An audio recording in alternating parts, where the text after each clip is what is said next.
Welcome to The Planet Forward with Preetha. Conversations for a greener future. The place where we ignite discussions and uncover innovations driving us towards sustainability. Every episode, join your host Preetha as we explore the stories, ideas, and pioneers making a real difference in our world. Get ready to be inspired, learn, and be a part of the change that propels us forward to a greener tomorrow.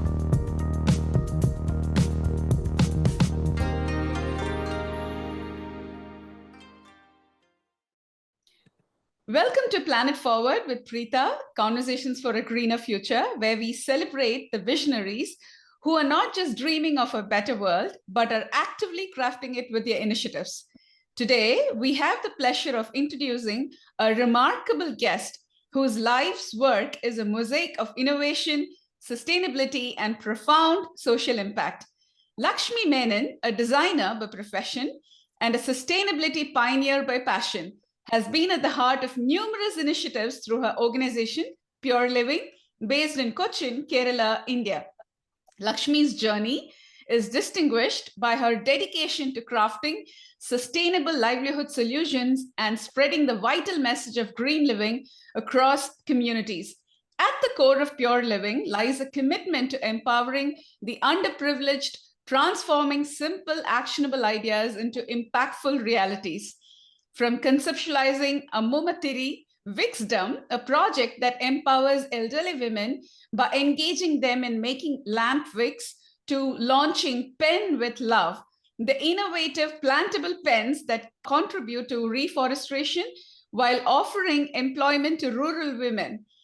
Lakshmi's ventures seamlessly blend sustainability with social welfare.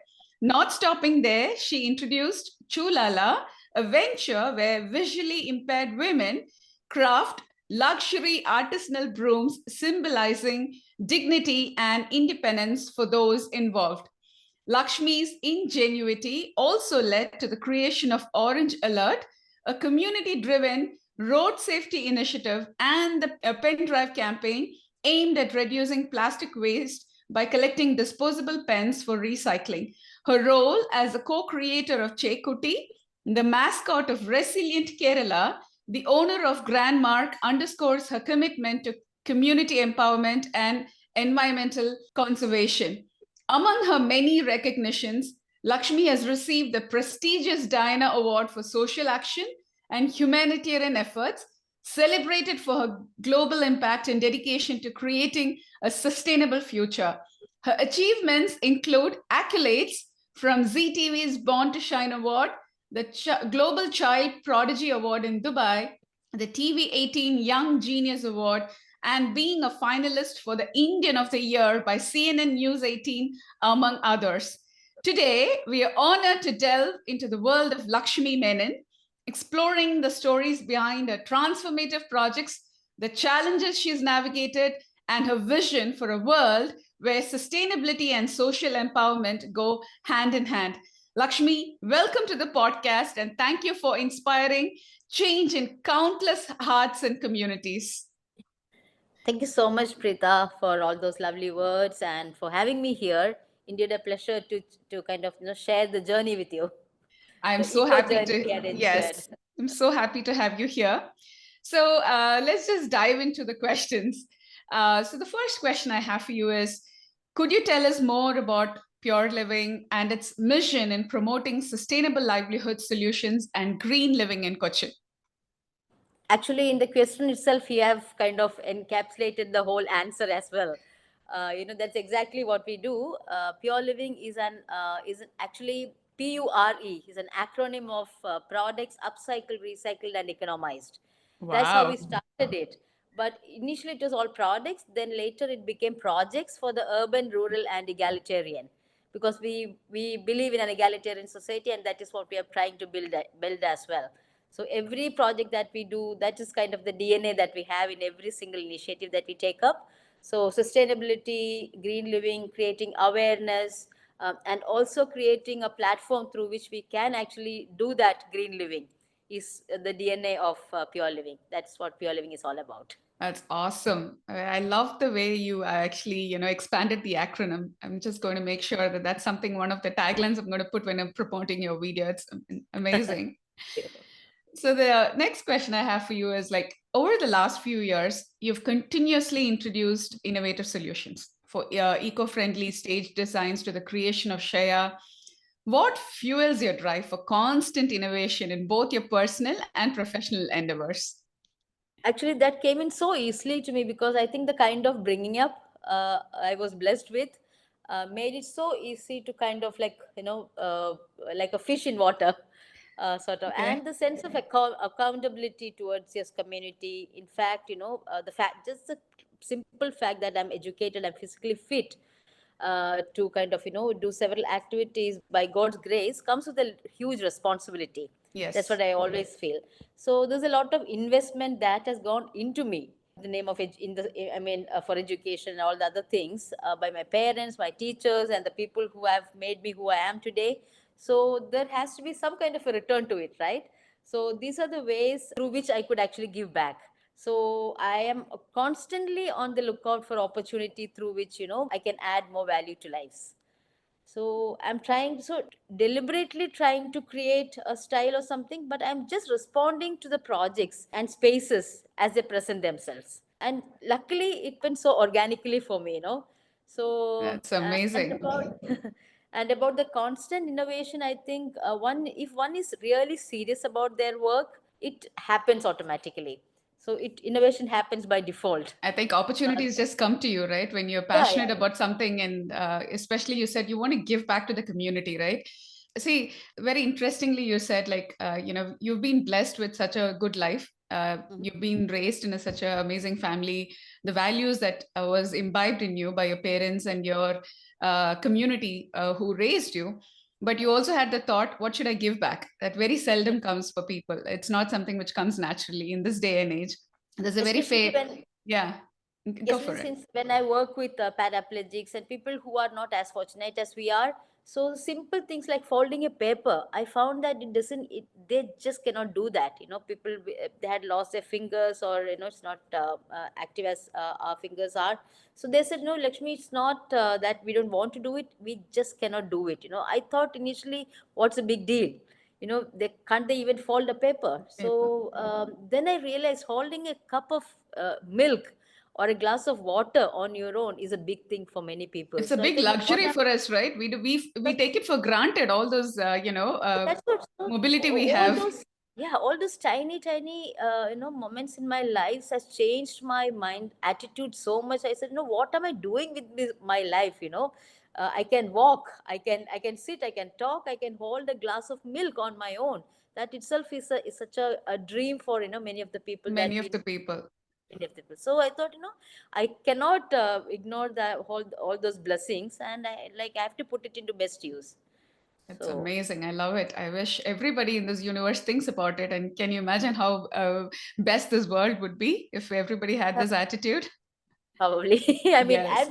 I was blessed to have such opportunity in my life, so that so I can have, like, very meaningful life. Yes. Thank you for this beautiful answer. So, moving on, the next one I'd like to ask is, it's often said that opportunities can be found everywhere. Can Mhm. you share how you identify and seize these opportunities in your line of work? Actually, I see opportunity in every crisis, every problem. I think my orientation is such that that's the first thing that I see when I see a problem. I see an opportunity, and Opportunity. wherever there is a gap, I see an opportunity. Wherever there is an if, I see an opportunity. So that becomes so easy for me now after being involved in so many initiatives. For example, the Chekuti story. Uh huh. So the pile of clothes, 21 lakh worth of clothes, which was supposed to be burnt the next day, I could see an enormous opportunity to revive the whole handloom sector, because I knew the kind of effort that they put in weaving each every inch of fabric. So I thought, as a designer, I have to do something about it. And if I don't save those clothes, actually my designer status itself is at stake. It is my moral responsibility to do something about it. So that is how and I couldn't take that risk of losing that designer status. Yeah, I understand So that. yeah, so I was so focused and I had to do something. And once your mind is set, I'm sure that there'll be a lot of ways that would evolve to make it happen. It's very simple actually. The path Also with just this, opens up for you, right? yeah, When once you absolutely. set your intention. Yeah, you said that I have to save these clothes. Somehow that will happen then. So how was this So Chekuti received when you started on this journey with Chekuti? How did it go about?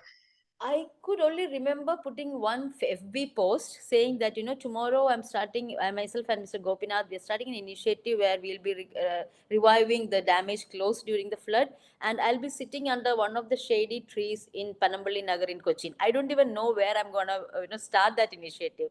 One post, and there were like around 4 or 5 volunteers who saw that and came to the location. So I still have that photo, me sitting alone and making a few chekutis on the street.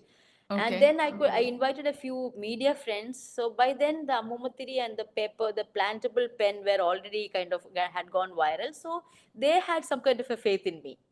Okay, this has to be another crazy idea, which is workable and which would be beneficial to the society, sort of. Society. Yeah, so those 10 media, the next day Chekuti was viral and it was there worldwide. So we never we didn't even get time to breathe properly after that, once this baby was born. So tons of clothes were washed. It was all being sent out to 9 countries. Around 50,000 volunteers came in all of a sudden. And in the third month, we had around 42 lakhs of rupees already raised for the viewers community Oh in my God, their that's bank amazing. account. So you were So able to help them in during the crisis, right? Especially when, there was a lot of their floods. loss was only 21 lakhs worth, like 2 million, and we could raise 4.2 million in 3-4 months time. Amazing. What a story it is. So Beautiful. that whole disaster came as a blessing to them, in fact. You kind of came up with a totally different idea, and then now their products are actually global also, right? So because Yeah, of Chekuti. the whole attention, Chenamangalam Weavers Society became the kind of the center of attraction during flood. That became the hub of all flood related activities and everything. So a tiny doll. So the thing is that people, they're just waiting for such platforms where they could also be part of a good deed. So this gave them just the right product or initiative where they could also be a part of rebuilding Kerala. So if they have made one Chekuti, they have also laid one brick on that rebuilding Kerala process. That's So that was the awesome. emotion that they could generate from being part of it. Amazing. Amazing. So the next question I have is like during the pandemic, you developed an innovative product using PPE kits. Mhm. Could you share where you draw inspiration for such creative ideas, especially under challenging circumstances? Because the entire world is, engulfed with this COVID pandemic, and you're trying to do all the survival tactics. But you came up with this, this innovative idea of PPE kits. How did you come up with that? Actually, I had read somewhere that, the way Chinese write crisis, the word crisis, it has two strokes, it seems. So one stands for the danger that comes, that is there in that crisis. Also, the second stroke means the opportunity that comes along with it. Oh, So okay. it's so beautiful, right? So that is exactly how I see crisis as well.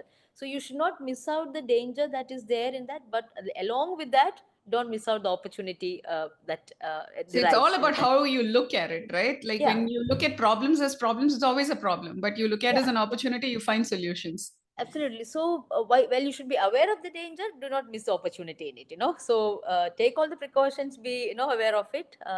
So, bringing and also crisis brings about the best in frugal and jugaad innovation, because those are the times where the resources are at the minimum. So we Yes. have to really kind of have a tightened sort of a budget plans. So, frugal innovation is actually a game changing strategy for the age of austerity, because more than strategy, it's a whole mindset, a flexible approach that perceives resource constraint not as a debilitating or weak challenge, but as a growth opportunity. So Yeah. for me, in this case, nobody had money to sponsor the mattresses that was so needed during those days, and I couldn't get a whole machinery system to kind of build, Mm-hmm. produce that mattress. So all I had was, so every panchayat had to kind of set up a first line treatment centers with 50 bedded facility. So in Kerala alone, we have around 975 panchayats. So you can Okay. imagine the amount, the huge amount of requirement of beds in those days. And during floods, people, only small area was affected. So the money and the resources, everything was flown in from other areas in Kerala and as well as from other countries. People were Yes. helping. So this was not the case. Every single person was infected. Affected by this crisis, right, with the COVID. Yes. So we Yes. couldn't actually go and ask for any kind of a favor. So we had to come up with our own solutions. So I was about always I kind of tried to kind of communicate with people around me of all in all spaces, like the panchayat president or the auto rickshaw guys or my maid or my neighbors who work in different fields. So I kind of tried to get information, collect information from everyone, and I was aware about this, the need of this mattress, and also about the loss of employment that had happened in our small village, and also the huge crisis of this PPE tailoring scrap that was being piled up. So many of my friends who was in fashion industry, all of those units have been converted into PPE kit making factories, sort of. Okay. And this was quite a new material for them. They were only dealing with fabric, and the excess fabric waste that is normally generated is all burnt by the evening. They would kind of discard it, by through some way. But this has a plastic content in it, so it was not able to be discarded the same way which they used to deal with the fabric. So this was being piled up in their factories, and they didn't know how to get rid of it. So that's when I thought, okay, this is a fresh, not touched, a virgin sort of a material there, and there's a Mm-hmm. need of a mattress, and there is need of employment generation. So just by connecting these dots, I thought, why don't I use that? Use a simple operation through which this scrap can be braided and converted into a mattress. So there is no Okay. need, no machine, no thread that was required for this. And we created 2,000 plus mattresses during those days in our unit alone. So Wow. this became so viral, even in World Economic Forum, Davos, CNN, everyone was featuring it. So we started training to around 19 countries. We were in Zoom meetings every day with all this demonstration, everything. The best thing was that they all had the same problem across the world. We had the same problem. They didn't know Everyone how to wanted. recreate it. Oh, That's what. something. So the best thing about this is a COVID patient, even if he's after even actually using it for 2 weeks, he can dip this thing in a soapy solution and completely disinfect it and reuse. So earlier in the FLTCs, the order was given by the government to burn the mattress after every patient leaves. Leaves. Just Yes. imagine the ecological issue and also the financial damage that was happening along with it, right? So this one was just dip it in soapy solutions, keep it for a few hours, and you're good to go. So you can actually Dry reuse it it. also. So it's Yeah. not something they have to dispose it after. No, Yeah, they're feeling well. Oh my God, they that could was amazing. even somebody in some of the FLTCs, they were asked to take those mattress with them to their houses because they can reuse it, for, and it is this material. It's not going to wear off that easily. It has that plastic content, so they can be used permanently as a roll-on mattress, even after COVID. Amazing. That is so good. So is it something that is continuing even post COVID now because of Yeah, the waste? yeah. So since now we don't have the PP waste, we use the fabric scrap from tailoring places.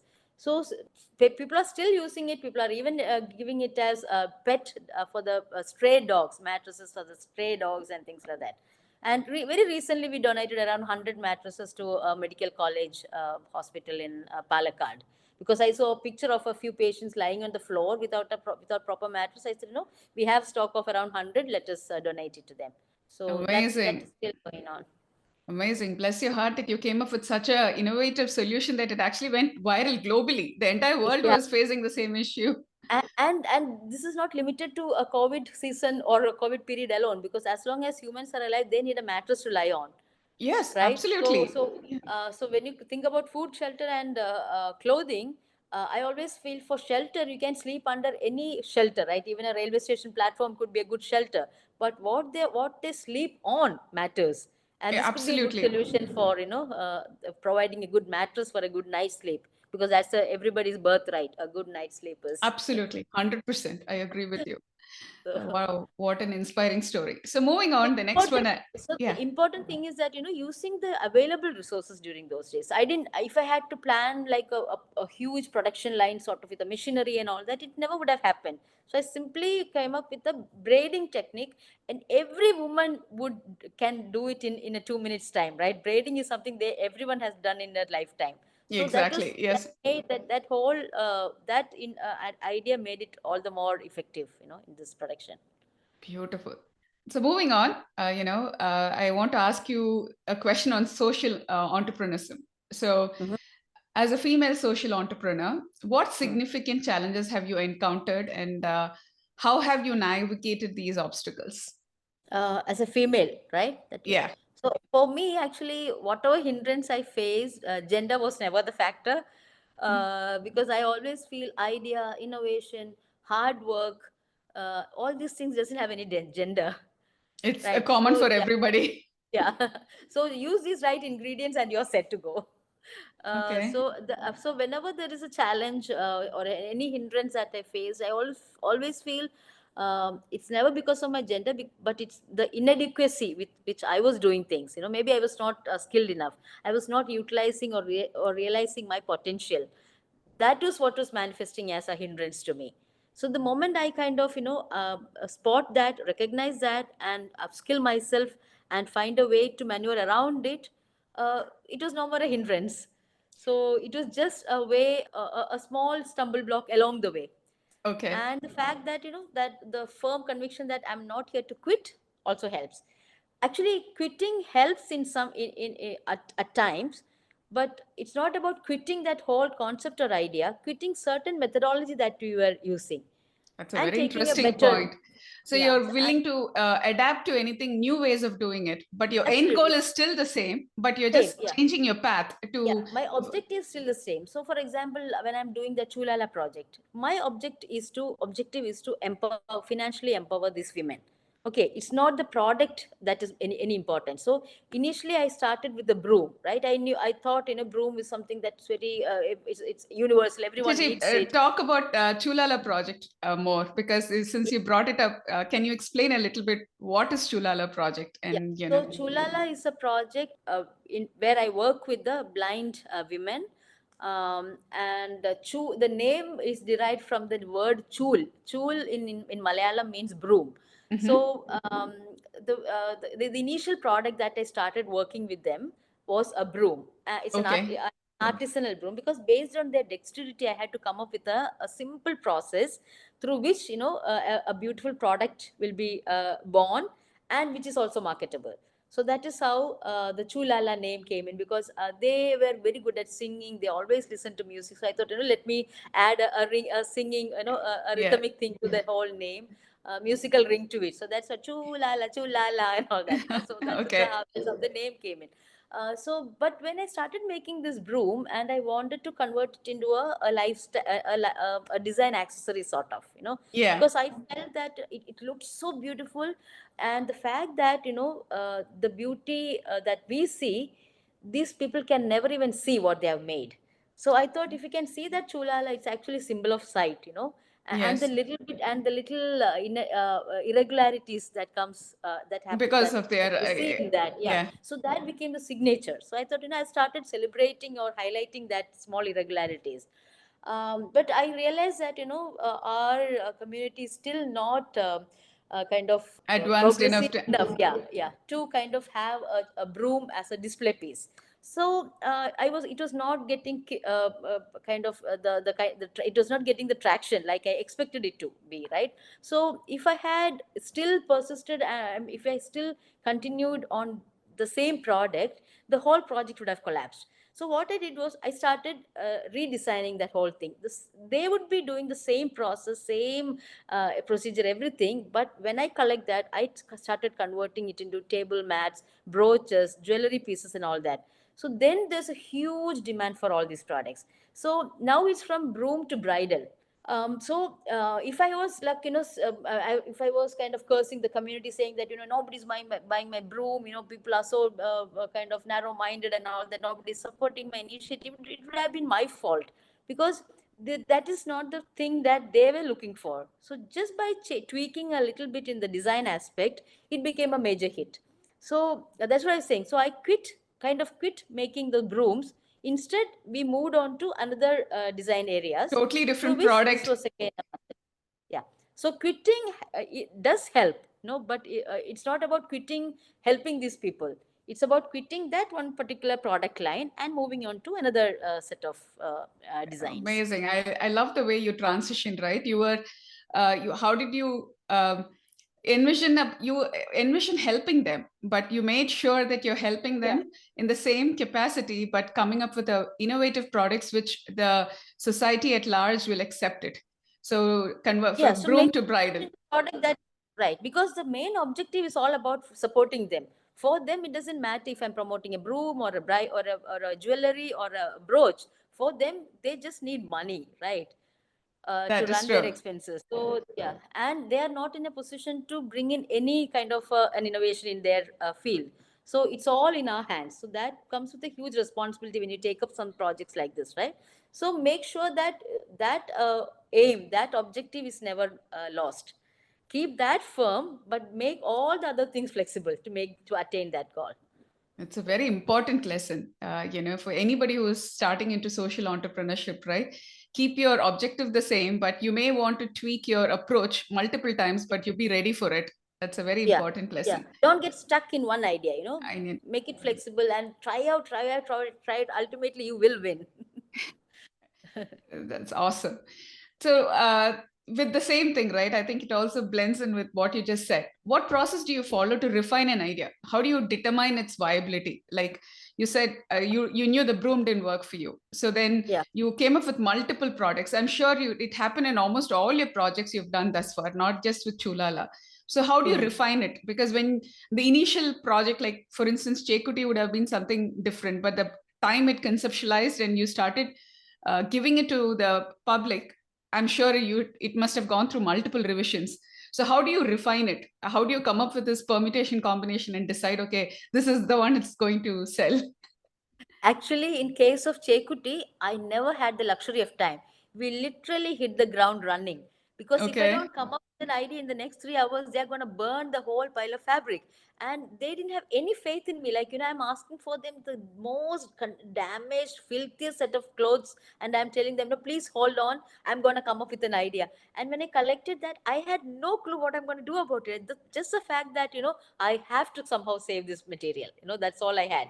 So people, they still make fun of myself and Gopi, saying that we thought it's two nut cases that is coming, that's walking out of this place with all these filthy, stinky, damaged clothes. Okay, so Chekuti, like I said, I didn't have the luxury. It was completely a divine intervention that has happened there. Wow. Just gave me the right product, and I was just a medium, doing something and giving Something. that Chekuti. That's it. I never had the luxury of time. So when you conceptualize an idea, keep in mind the absolute purpose of it, like we discussed, earlier, and the impact your idea will bring to that particular purpose. So when you have that, like I said, no, that's all. The foundation is laid already.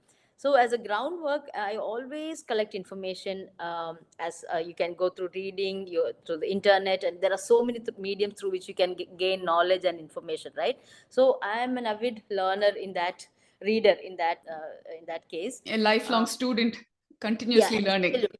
And everything, like, you and all these things kind of gets into my stored in my data, because you never know what information would help when. So I think this Chekuti idea came from the worry dolls that they use in Guatemala. So they have the Okay. tiny ball. So I think, and we all love dolls, right? At any Of stage of course. our life. Yes. So Yes. so such stories were already in mind. Maybe the Tsunamika doll, she's a good friend. Maybe that also influenced me, because the crisis, she came up with that. But they were using fresh fabric, and it had nothing to do with that incident. But she wanted to help the fishermen, fisher women. So she came up with a small doll idea. So again, that was also kind of in the back of my memory. So all this must have played its role while I came up with this Chekuti doll, and the tiny dolls that we used to make with a chocolate wrapper. Wrappers, yes. Remember that? Growing up, yes, yes, we Yeah. all did that with the Newton Yeah. wrappers. We used to do it, yes. So you never know. So this is something that I've done like 35 years back, but it all came back to me, while I was making this. So I wanted to be something as simple as that, with no tools, nothing. You just used to twist your that wrapper and the doll was ready, right? So that's Exactly. exactly what we do with Chekuti. There's no needle, no stitching, no thread, nothing needed. Whatever we collect from that, a small tear on that cloth, and you're set to go. Set to So go. that yeah. So when you form an idea, the file of data that you collected over a period of time, it just opens up. So keep looking for information also, and there is no information that would go waste, that would be a waste, because you might need it like after 60 years, you never know. Yeah, exactly. But so keep collecting all those So your database stuff. is there, or whatever you've collected over the years, you're making sure it's Yeah, completely maybe stored a at. movie, maybe a very futile thing that we thought, an interaction with a group of people you must have thought it's very futile, it was a waste of time, but you never know, it must have been one conversation that happened there is gonna change life of, So many something. people. Yeah. So I always used to think, and I was a very fascinated by this doing small things. So I'm fascinated with how Amul Kurian has started the whole revolution with one drop of milk. Milk. Right. So I knew that this is possible. That is what we exactly did in Amumatiri also. The Wixdom. Just one Yes. week. It's, like we are selling 2 lakhs Wix every month. So, Amazing. It's yeah. just an idea and the conviction, the belief that it Yeah. will work, and Yeah, and the storytelling and the way you position it, there are gazillion companies who makes wigs, but there are people who still wait for this Amumatiri. Why? Because they know who made it, and the kind of nostalgia that is packed in it, and the emotion that is packed in it. The fact that, when they're lighting up one lamp, it's lighting up a life of a grandma somewhere they have not even met. Right. So that is the so you're kind of connecting the odd. story. The storytelling is also extremely important, Right. right? Very. Yeah, because it's so genuine. I'm not making up. I'm not cooking No, up it's any. actual true stories Yeah, on yeah. the floor. It's Yeah, happening. that's what I'm saying. Yes. So that has an instant connection to, it directly hits our hearts. So, Absolutely. and there is so much of goodness around us. So it's so easy when you kind of come up with something like this. It's people, I think they always see the negative sides and all that. No, but I still feel this is an amazing world, and people are just waiting for a platform through which they can connect to a good cause. I So keep absolutely creating. 100% believe in it. Rather than focusing on all the things what's not happening well around you, focus Yeah, on the things what's happening well around you, right? There's so many yeah, and positive things in your life. yeah. It's amazing way And you if you actually put design something, I feel that it's not about how it looks, but more about how it works. works. So yeah, so that realization also makes it very easy and very quick for me to kind of play with that idea and come up with a product. Amazing. You're so inspiring. I'm learning a lot today myself in my I'm gonna charge the tuition fee, okay? absolutely. That's a wonderful way to say, having known you from my childhood, I think I've known you for the last probably 30 years now. I don't mind, spending a little on tuition because you're teaching a Okay, good, good, valuable good. life lesson for me. Good Mysore pa, okay? Done deal. So, moving on to the next question I have is what strategies do you employ to rally support and enthusiasm for your ideas among peers, stakeholders, or the community? Actually, it depends on how relatable your idea is to a larger community. For example, the Chekuti, everybody wanted to do something about something during the flood. Everyone was not physically fit to run around and help people clean their houses and all that. Everyone was not financially sound to kind of donate. So this one came in as a best way through which they could give back to society during the flood. So there were grandmas who were around 90 years old. They were doing this vegetable printing on the Chekuti skirts. So, they would cut the lady's finger, Wow. the Yeah. okra, and Okra, they would yes. put the paint, and they would stamp on the Chekuti skirts when the younger ones were making those Chekuti. So everyone was contributing some way or the other, because they Oh all my felt that, God. I have also supported the weaver in my own limited way.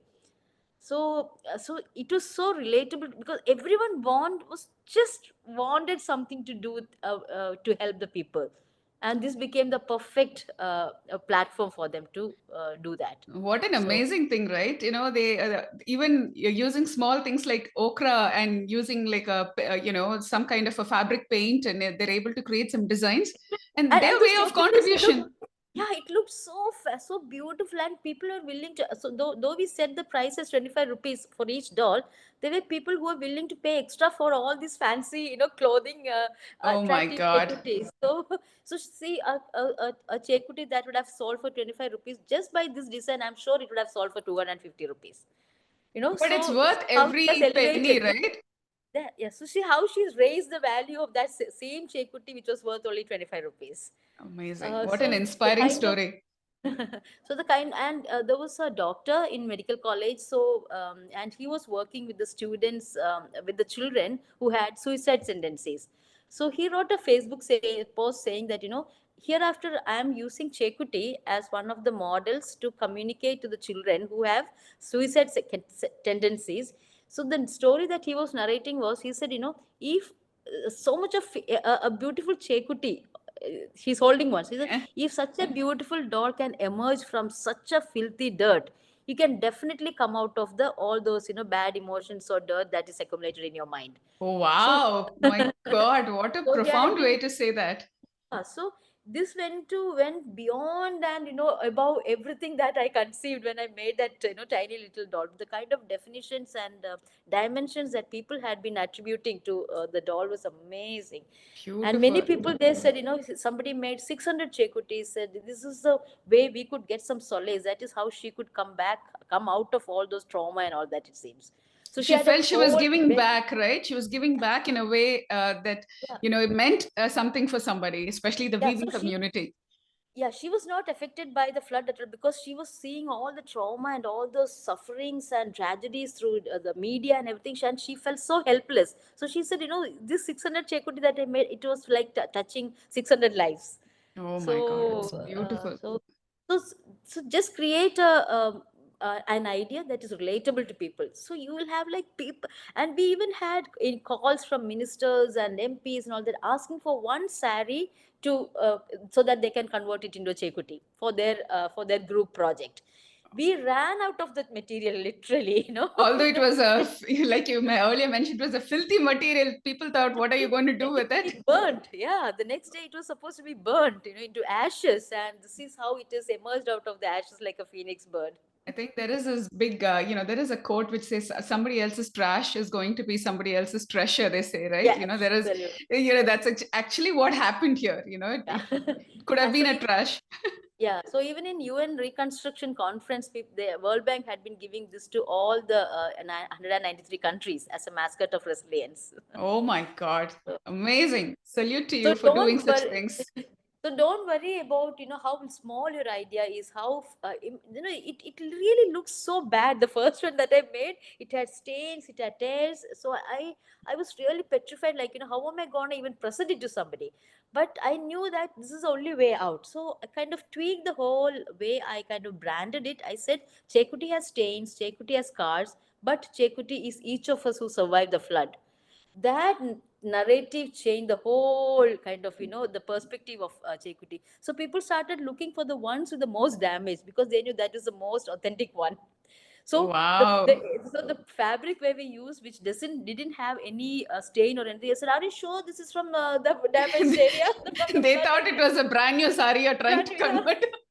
So the more prettier or more cleaner it is, less demand for that. Oh my God. Oh wow. It really resonated a lot with people, right? The Yeah. story, the way you conveyed the message. That's amazing. So because, when they say that they could see the stains and the scars in their own house, they could see, okay, this Chekuti is one of us. So that is how relatable we made the whole thing. Beautiful. So moving on to the next question I have for you. Do you believe innovation is a skill that one can develop and enhance? If so, what steps can individuals take to become more innovative thinkers? Actually, you need innovation more so today than ever before, because we are so much we are in such a stage that we cannot exploit the natural resources even a bit more, right? We Yes, are almost in the verge of collapse. So exactly. we have to kind of make innovations and avenues through which you can use the existing I mean the resources that we have already used up. Upcycling, recycling. These are the only ways to go about it, and reduce, use less. Those are the things that you should be doing. So for all this, you need innovation. So what I feel is that the main ingredient of innovations are aspirations to excel. Okay, we have to have that fire sort of, and then Yes. the accountability, like I said, so towards nature, towards everything, to our own life, because our life is going to be the one that's going to be affected the most.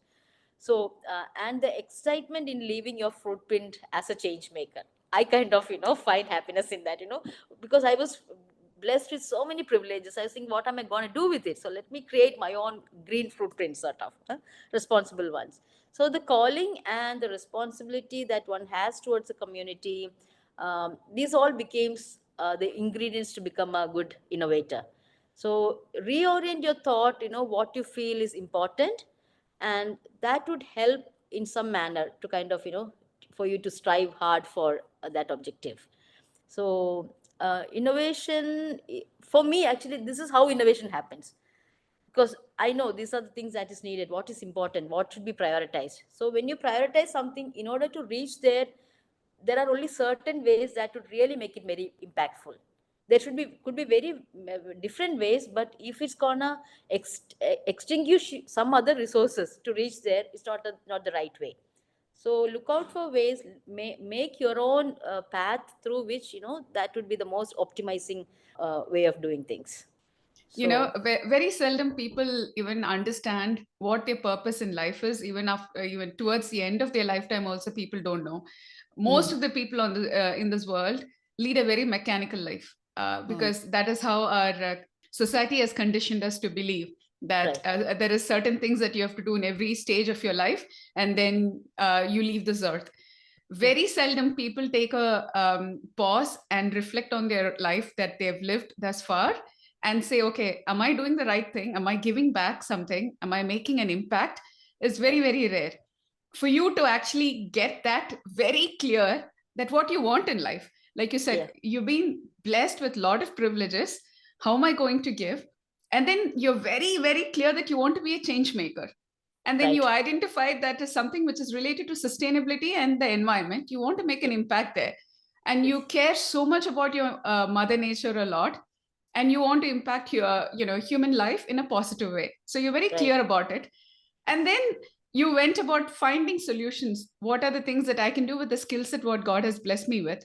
Like, you're a absolutely, designer, you're very creative, you come up with very creative ideas. That is something which is your DNA, I would say. I've known you for like 30 plus years now, that I know that is something which is very, very natural to you.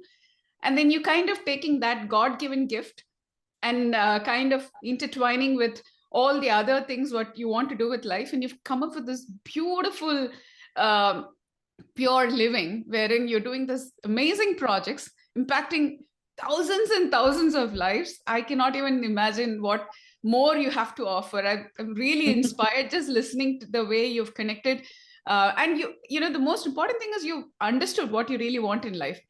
mm-hmm. Very seldom people live an entire lifetime and even understand that what they want to do with life. And so amazing to listen to you. So moving on to that, so echoing Edison's notion that success is 1% inspiration and 99% perspiration, how do you expedite the transformation of promising ideas into successful business ventures? Before I answer, how beautifully you have kind of explained the whole thing, the kind of the choice of words that you use. I am kind of, so happy with the way you could translate the whole actions into kind of, the way you have explained it. Thank you so much, Preetha, for that. Probably you should write content for me, I guess. I can do that for you. Yeah. You're an amazing speaker, actually. The good, what was the question? Could you please repeat it? Sorry. Yeah, no problem. It's echoing Edison's notion that success is 1% inspiration and 99% perspiration. How do you expedite the transformation of promising ideas into successful business ventures? Okay, yeah. Actually, it varies with individuals and projects like Chekuti, Pen, and all that. Not all ideas, Shaya and all that, not all can be translated into the so-called business. But there are venues, I mean, this also can be turned into business later, but not at the time when I started it, because it was mainly to address that problem. So, but the kind of SOP, the standard operating procedure that we have developed, it has all the possibilities to be transferred into a proper business. So people who are who are interested in converting it into business in no time, they can still do it. But in social entrepreneurship, the idea happens as a solution for a problem, persisting for a long time, or issues which needs to be addressed immediately, or to try for a solution different from what is it today, isn't it? So that is where the social entrepreneurship comes in. So for me, roller pen, the seed pen that I made, the Yeah, plantable paper pen, evolved as an interim solution to a problem which has been kind of, in existence forever, the plastic wastage, right? It was there forever. So it became an interim solution. I know it is not the permanent solution. Using a ink pen would be the permanent solution. yeah. Because even this paper pen, though the paper that we use is upcycled, there is still a plastic refill in it, and the price is a bit high because it's all handmade. So, but still, this was better than the plastic pen. Yeah. So It's an that's how I came up. alternative. It's not a solution. It's just an Yeah, alternative. Yes. absolutely. So then for Chekuti dolls, like I said, it had no time, kind of no preparatory time was we didn't have any preparatory time. So it was created as a mascot of hope, and it was also to financially help the viewers, and not as a business. So not all ideas can be converted into a business, but could be, you can have versions of it, variations of it that can be made into one. So it depends on like what was the objective of that avatar. Whether it is just, so for Chekuti, that project is over. We used the last strand of damaged fabric that was, that we got during the flood. So that avatar is done. Its objective is met. The birth intention was all done. So certain project happens, stops like that, ends like that. But the Shaya, like I said, it is needed as long as humans are alive, because every human needs a mattress to lie on. Though Yes. it was came up as a solution for a problem, this is something that can be converted into a business. So like I think the question was how quickly I can change an idea into good business, right? So when we do something, it has all the business potential, because unless it is financially viable, there's no much point in doing in investing that much of time, not Time and financially viable effort. for you, but for the society, or for the purpose in for which that you have come up with that idea. The So the community needs to be finance, benefited as well. yeah, Definitely. finance Yeah. is a huge uh, an importance, relevance, has Yeah, relevance in absolutely. life. Yeah. So that financial thing is very important, and for that you have to have a business acumen and a business thought whenever you come up with an idea. Absolutely. That you have that business acumen, definitely. I can see that for all those multiple projects you've done, which also has helped positively so many communities with all those Right. ideas, right? So So it has to be sustainable. Even Amumatiri, if it doesn't, it shouldn't be like, I made the plan in sustainable manner that even if I don't have to put in a single a penny, it is sustainable on its own. It can go on its own. in an So it has, autopilot mode, yeah, it can work. Yes. yeah, absolutely, yeah. So the next question I have was, how can individuals, businesses, and communities work together to create a more sustainable and environmentally conscious future? Each one has just remember the simple fact: nature doesn't need people; it's the people who need nature. Very true. That's it. Mother Nature, she can survive on her own. Actually, we need She her more for than for for Mother Nature, we are just a tiny little organism. It doesn't care. It's not gonna benefit the nature in any way. It's us. If you are spoiled, if you are contaminating the water, if you are contaminating air, it's all gonna bounce back to us only, right? Nature would 100%. just she would just re-swirl and it'll all be set, but we are the one who's going to be really affected by all this, and nature evolves, but we cannot do that, right? After a certain extent. So just the fact that how responsible we have to to save our lives, I think automatically some process or something will happen, but but unfortunately, we are going in such a direction that I don't know. People are just not aware of this simple fact that I just told you. Like, how we are dependent on nature, and nature is never dependent on us. So I really feel that even after all these warning, the COVID, the floods, the natural disasters that's happening, I think we are still not learning our lesson.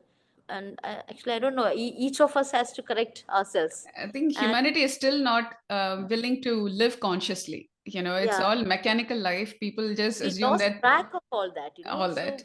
yeah, so while I'm staying with my grandma, I know the kind of simple measures that she takes. When I pour water into a glass, she says, when I like we always pour full, right? She says, no, pour only half. If I need, I can always take extra. But if I've sipped it, the whole thing is going to be wasted. I'll have to pour it away. So such simple measures and steps that they used to take, we used to make fun of them. Oh, mama, you are, don't be so stingy, pour more. So we used to make fun of her. But now I It's not realize how stinginess, that's conservation, right? Conservation of conservation, such yeah. a valuable resource. Yeah. See, so that is like for everything. So imagine a sari that my mother used to wear. But if there's a tear in it, it'll become my skirt for a long time. Then it would become a curtain. Then it would become a pillow cover. Then it would become a tablecloth. Then we would use the same thing to wipe your plates. Then it becomes a rag cloth. Finally, somebody was saying it was even used as a wick to burn in the prayer room. So just imagine the journey of that cotton that was from the plant. How justified the whole the usage has been. But now what we do? We have a separate cloth for wiping knife, fork, plate, glass, table. For everything we have a separate set of clothes now. And like the first stain, we throw it away. Right. We know, don't think So about recycling, or so the, we have no conscious about that, which the is like fast everything fashion is and use and throw. Yes. everything, so the fast fashion, that is one of the largest pollutant, Fashion but industry, you're right. yeah, yeah, so that's the kind of responsible living that we are doing. So each of us has to bear in mind, that The this is consequences our that we are planet, all going to face. Yes. and this is the only planet that we have, and it's the only planet where we have chocolates and ice creams, so better take This care is of it. this is the only home we have. We don't have another home to go, right? Yeah, especially for chocolates and ice Ice creams. cream. You're absolutely right.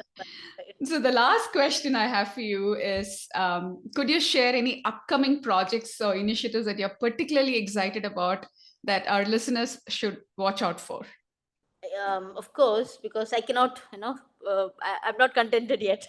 so, so what I'm doing is I'm converting my own home property into a community living space, sort of. I want it to be a lungs, where with all the buildings around, this would be the one green oasis or the lungs for people in the future. So I've come up with a project called, it's named The Place. PL from Pure Living, Pure Living Avenue for Creative Engagements is that Wow. all about. So a place for everything, that for that feel good thing, it could be a place for entrepreneurship, it could be for performing arts, for culinary thing, for community tables, anything, farming, so we just started, I made a small facility for that. And initially we have curated a few farm to table community tables, sort of, in which we are trying to popularize the local produce. So the first one was about the plantain plant, which is so commonly seen in all tropical countries or areas. So Yeah. here we have that plantain in all our in our backyard and everything. But and it is like, a precious one, that every part of it is can be used. And it's very nutritious, healthy, Yes. for health benefits or for other reasons. Even people are using fabric out of it now. Hmm. It's very medicinal, but somehow the new generation, that they have no clue about the about this wondrous plant. They are running after all those imported for fruits and imported food and all that. So I thought, and another important thing that I feel is that the way you present it, so it has to be pleasing, it has to be pleasant, and it has to be instagrammable. Unfortunately, All that the is one of the aesthetics things that needs we to do. be Yeah, covered as well. All yeah, the because aesthetics. Yes. yeah, how to tell the story, how to present Yes. it. So So I'm taking this same traditional preparations but serving it in a completely different manner. So people cannot even relate all those things to the banana plant till I tell them that no, this is actually the regular breakfast thing that you're consuming. But I just changed the shape of it.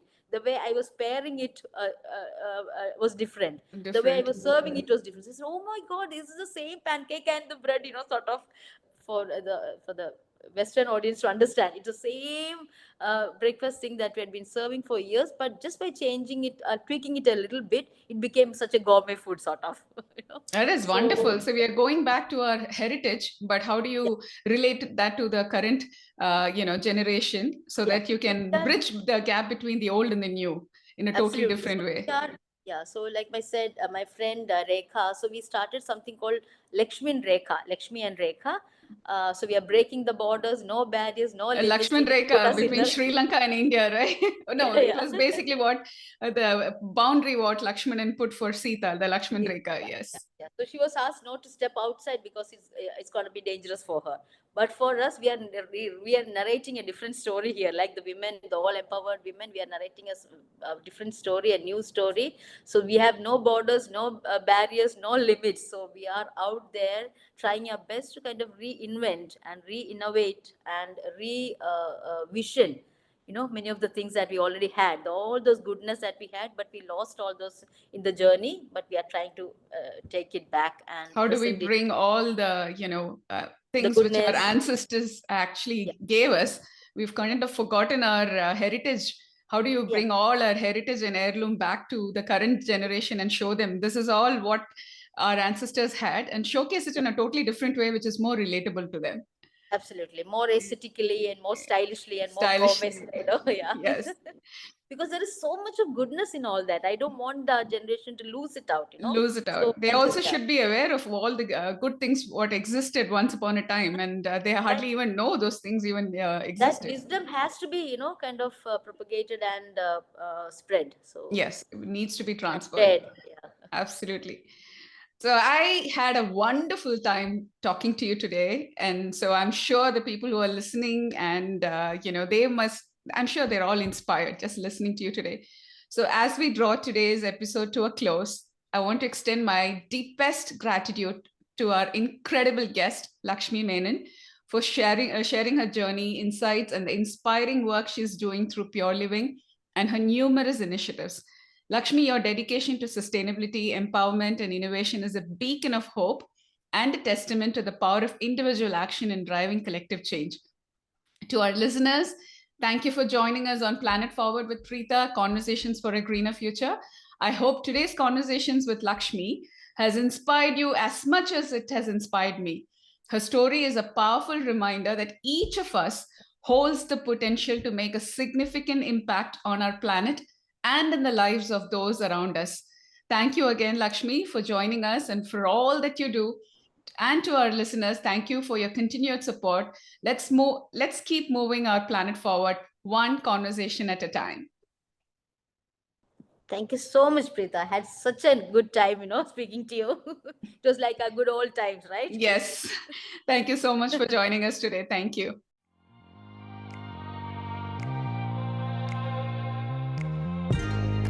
Thank you for tuning in to the Planet Forward with Preetha, Conversations for a Greener Future. Together, we're exploring the innovations and stories that inspire us to think and act for a sustainable world. If you're inspired by today's conversation and want to be part of this journey toward a greener future, make sure to subscribe to our podcast on your favorite platform. By subscribing, you'll never miss an episode filled with groundbreaking ideas and actionable solutions. Let's continue to make a difference, one episode at a time. I'm Preetha, reminding you to make every day count for our planet. Until next time, keep moving the planet forward.